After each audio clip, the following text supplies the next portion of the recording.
You know, for centuries, ancient texts have been talking about the end of time. They paint these incredible pictures of great trials, cosmic events, and the arrival of these strange, powerful beings. But there's one prophecy that's always been a huge mystery: the coming of a creature unlike anything else, a sign that the final chapter of human history is about to be written. So the Quran introduces one of the major signs of the last day, the Dabat al-Ard, which literally means the beast from the earth.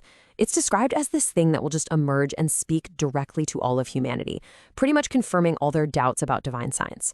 For generations, people have wondered, what could this possibly be? Is it some kind of literal monster? A symbolic figure? The descriptions have always been really cryptic, but what if the answer has been hiding in plain sight this whole time? What if the beast is something we use, something we interact with every single day? Yeah, the internet.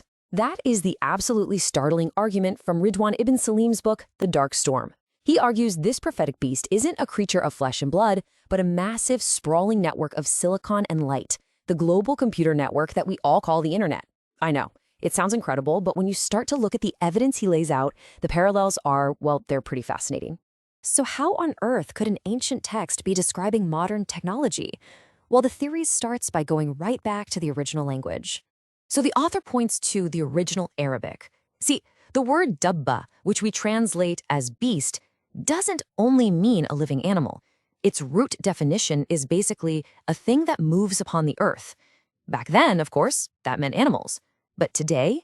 Well, today we have robots, we have machines, and we have digital data that moves across the entire globe in an instant. Okay, so the author then takes this broader definition and holds it up against the prophetic descriptions. Let's just run through them, shall we?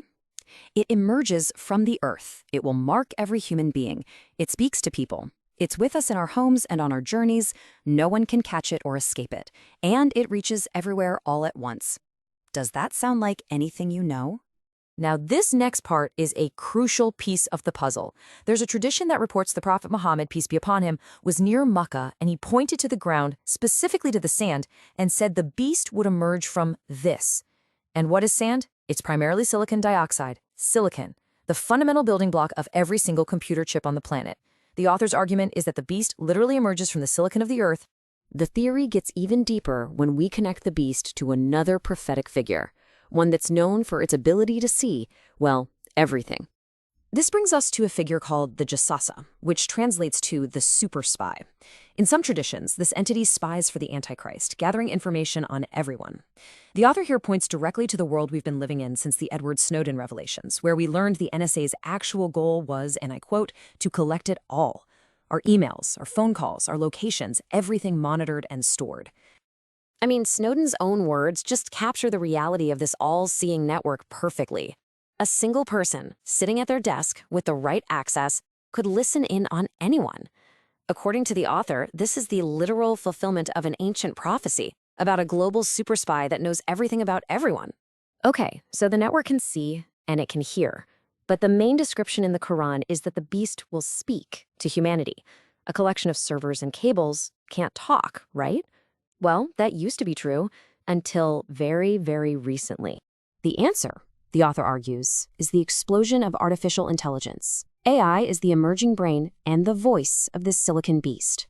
Large language models can now hold incredibly sophisticated conversations and even generate brand new ideas.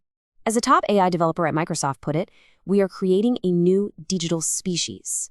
This, the author says, is the voice of the beast, beginning to speak. And now for the climax of the theory. This part connects to a totally different tradition, but one that many of us have heard of. A parallel prophecy in the Bible's Book of Revelation. The infamous number of the beast, 666. The text itself challenges people with wisdom to figure out what it means. For centuries, people have speculated, but the author of The Dark Storm proposes a simple yet startlingly modern answer. So here's how the author breaks down the calculation. In ancient Hebrew and Greek, the languages of the Bible, letters were also used as numbers. The letter Vav, which is the equivalent of our W, has the numerical value of 6. So 666 can actually be read as a code, WWW, the World Wide Web. The mark, he suggests, isn't a physical stamp, but the gateway to the beast itself. So, if this theory holds any water at all, what does it actually mean for us? The author concludes not really with an answer, but with a pretty unsettling reality check about the world we're all busy building. The book leaves us with this final thought. We are creating a global intelligence, and its inner workings are becoming a black box, even to the very people who created it. We've set something in motion that's powerful, inescapable, and maybe uncontrollable. So is this prophecy fulfilled, or is it just a powerful metaphor for our digital age? Either way, the theory forces us to face a pretty daunting reality. We are birthing a new form of intelligence on this planet. The real question is, what will it evolve into? And will it end up serving us or something else entirely?